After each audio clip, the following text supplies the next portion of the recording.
Hello YouTubers, welcome back to Rich Reviews. So I'd like to introduce the newest member to my family. Actually two. One's not really a tool, but a hat. My Home Depot over here finally got hats and shirts available.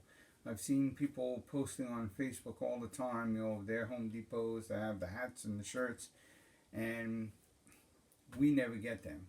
Finally, I went into Home Depot yesterday, and lo and behold, they had them. So I picked myself up a hat. But the other thing I picked up actually on a online deal, it was a one-day online deal, was this. This is the Milwaukee M4 4-volt screwdriver. So this came as a kit. Came with a small charger, came with one battery, and obviously the screwdriver. Now I wanted to compare that and actually do a little test also to my RYOBI 4-volt screwdriver. Now these are different, obviously, not just in color or manufacturer, but they're different in a lot of ways. So I'm going to explain some of the features on them, and then we're going to do a little test and see what they can actually do. So first off, this has a removable battery, and you could buy these separate. This, on the other hand, the battery is internal. So as far as charging goes, obviously you put this battery on its charger. There's a port right here. You plug that in and it charges the whole thing, the battery and the tool. So that's one difference. As far as putting the battery in this, on here you'll notice there's two slots, cutouts, whatever you want to call them. One's wider, one's narrower. Well, on the battery, so it's easy for you to do, one nub is narrow, one nub is wider. So you just line them up, you push it in, and then you're going to turn it to that lock right there. You're going to until the white line matches with the lock. So you're locked in. Now, as far as the similarities of these, let me take this out for a minute. So obviously, the first and foremost is they're both 4-volt. The Milwaukee weighs a little more, and that's not surprising. It's the components that they build it with. They both have locking triggers. Now they lock differently. On the RYOBI, this is your switch not only for locking but also for your forward and reverse. When it's in the center position, it's locked, so it won't go. This, on the other hand, has an actual locking switch. So obviously that's locked, that's unlocked. The trigger for this is here underneath. The trigger for this is on the side. Now on this one, it's hard to see it. You might barely see it, but inside it says reverse and forward. So it tells you which way is which to switch it. This, it doesn't say anything, but it's pretty self-explanatory anyway, because it has arrows. You can see those clearly. The one pointing forward naturally is forward. The one pointing back is naturally reverse. So that's how they work as far as that goes. Now, some of the things that are very much different on these. First of all, the chuck, if you even want to call this a chuck. This one, you just take your bit, push it in, and pull it out. Nothing fancy about it. This one locks though. So it has almost like a drill chuck on it. So the bit will pop in, but won't come out just by doing that. You actually have to take the sleeve, pull it forward, hold it, and then release the bit. And then you let it go. So that's the difference with that.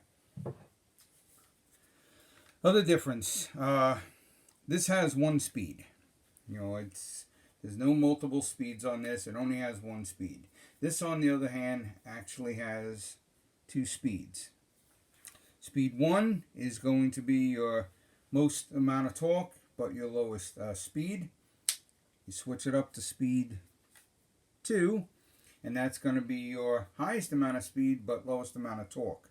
Now, in terms of that, I don't know the exact specifications on this as far as the torque rating. This is rated at 44 inch-pounds, and I believe that comes out to around 4 foot-pounds of torque. You know, nothing massive. It's it's basically a screwdriver. Now the other big difference is, again, this has one speed and that's it. This not only has two speeds, but it also has, as you can see, a rotating chuck. So it has settings, just like a drill would. It has 20 settings as far as for the amount of torque. 20 is going to be your highest, and then it even has a drill mode, so you can drill with this. Now, one little note, and I do this with this. I do it on my drills, whatever. I typically keep all of them in drill mode, and here's why. No matter what amount of torque you have it set at, there are going to be times where you're screwing something in or whatever, and it's going to start to crank out on you because you've reached the maximum amount of torque in that setting. And since you can't go higher than whatever it's rated at, that's it. You put it in drill mode, however, and what that does is essentially it disengages the torque. It disengages the clutch, I'm sorry. So in drill mode, it's going to go until it literally can't go anymore. So most times I like to keep it on the drill mode, even on my impacts and everything else, or my drill drivers or whatever.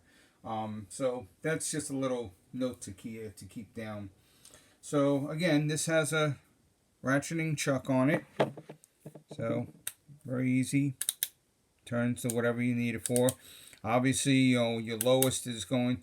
It's kind of funny. One thing I noticed on this, they got it numbered all the way to 20. The only number missing is 1. Why they did that, I don't know. But you might think it starts at 2, but there's actually a first gear also. But 1 is going to be your lowest amount of torque, for real tiny screws, whatever. 20 is going to be for your bigger screws. And then, of course, like I said, you got your drill mode. You can set it in also. So, this stays stationary as far as you can see. It's straight.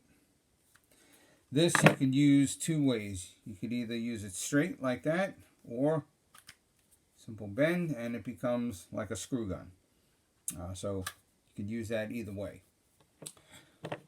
So what we're going to do is, let's shift the camera a little bit here so you can see this. Where is it? Oh. Okay. So right here, I have a couple of 2x4s set down. Let me see something, if that light will... the light kind of makes it too bright. I think we'll stick with that. Anyway, I got two 2x4s here. And right here, I got them started, are 2 screws. These are 3 1/8 inch screws. Now, I don't know if either one of these are going to be able to drive those in, but we're going to give it a try and see what they can do. I'm going to try the RYOBI first. So, put this forward right there. All right. So here we go. Let's see what it can do.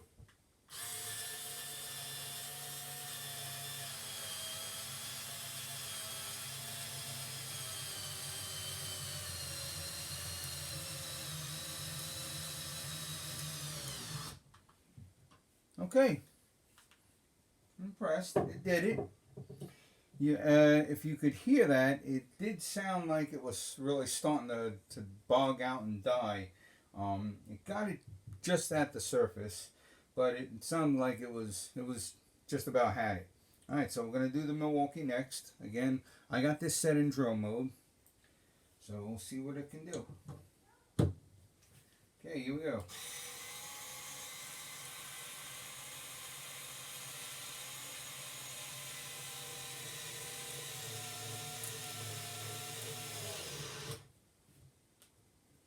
Impressive. Okay, that actually not a lot, but kind of countersunk it just a little bit for tad bit further than the RYOBI got it. But you know what? They both were able to do it. So, tell you what, let's step it up. I think this is pushing it a bit, but hell with it. What the hell? 4-inch, okay? Now 4-inch screws here. I think this might be pushing the limits with this, but we're gonna see. I'm not sure how these get it started. Let's see. Okay.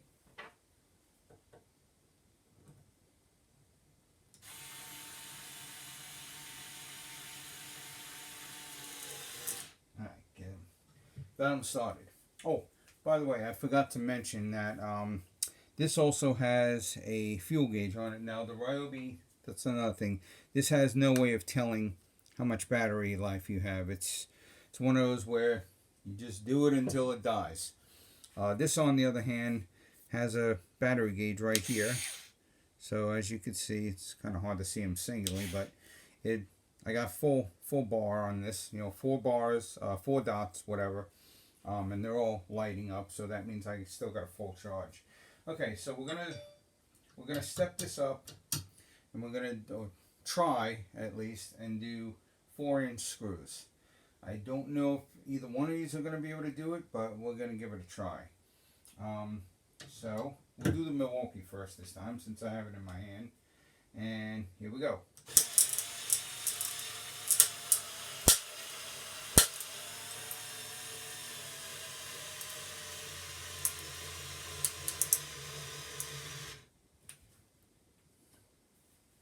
Let's see something. Make sure something here.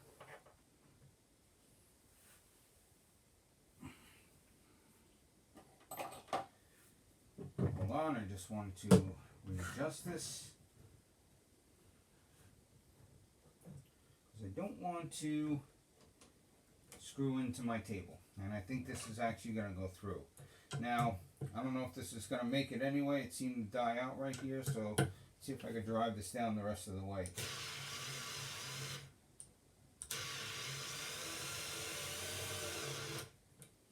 Okay, all right. It conked out a couple of times, but it did it. Got it all the way down. All right, well, on to the RYOBI. I don't think this is going to be able to do it, but maybe it'll prove me wrong. We'll see. Here we go.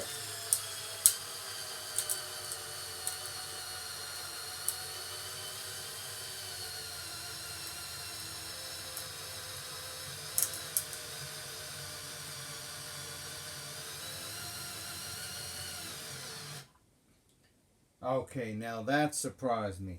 That really surprised me.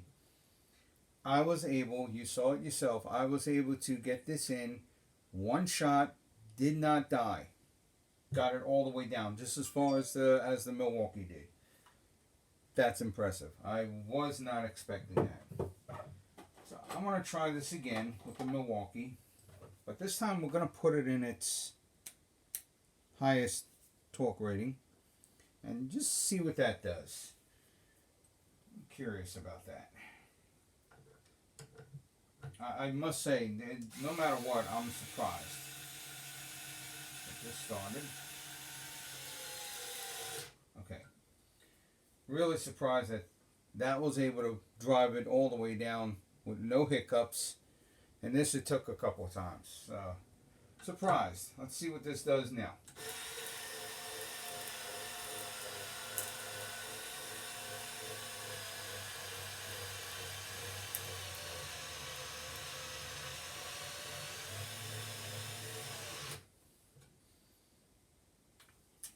Okay, well, what that tells me is I'm right and I'm wrong about something. I'm right in the sense that in drill mode, it disengages the torque. I guess the problem with that could be that maybe in drill mode it's not giving out, or it can't put out the amount of torque that it's rated for. So I don't know that for sure. If somebody out there does know that and can explain that one to me, let me know, because that's the only thing I can come up with. Because when I did it in drill mode, you saw it for yourself. It conked out a couple times and I had to restart it. It finally managed to get it in, but I had to restart it. I put it in on the highest torque setting on this, and it started to slow down at the end of it, much like that did, but it drove it in one shot. You saw this for yourself. So that kind of makes me wonder now about my theory with that. I do know that in drill mode it's disengaging the clutch, so that much I do know. But now I'm curious. From what I'm seeing, it seems like it can't put out the same amount of torque as if you're set in the highest number. If I'm wrong about that, please somebody explain that to me, because I'd like to know myself. But that's the only thing I can come up with, because like I said, in the highest setting it was able to drive it in one shot. But either way, both were impressive, to be honest with you. I did not think the RYOBI was going to be able to drive that through. Honestly, I just didn't think it was going to be able to do it. But it did it. And again, this has no speed control, no torque rating, no clutch or anything. So it's pretty impressive for a 4-volt RYOBI. Everybody who knocks RYOBI and says they're garbage and everything, well, you saw it for yourself going up against a Milwaukee. Granted, it's a 4-volt basic drill, basic screwdriver rather, but still in all, RYOBI, we're talking, the garbage brand here, everybody, and it was able to drive that sucker down in one shot. So I'm very impressed. But anyway, that's Rich Reviews for today. I just wanted to show you my new toy and do a little demonstration. I must admit I was kind of surprised at the results, but that's it. Anyway, leave your comments in my comments section, and again, if anybody can explain that to me about the torque and the drilling mode and all that, please feel free. I'm all ears. All right, everybody, this is Rich Reviews signing off, and I'll see you on the next one. Take care.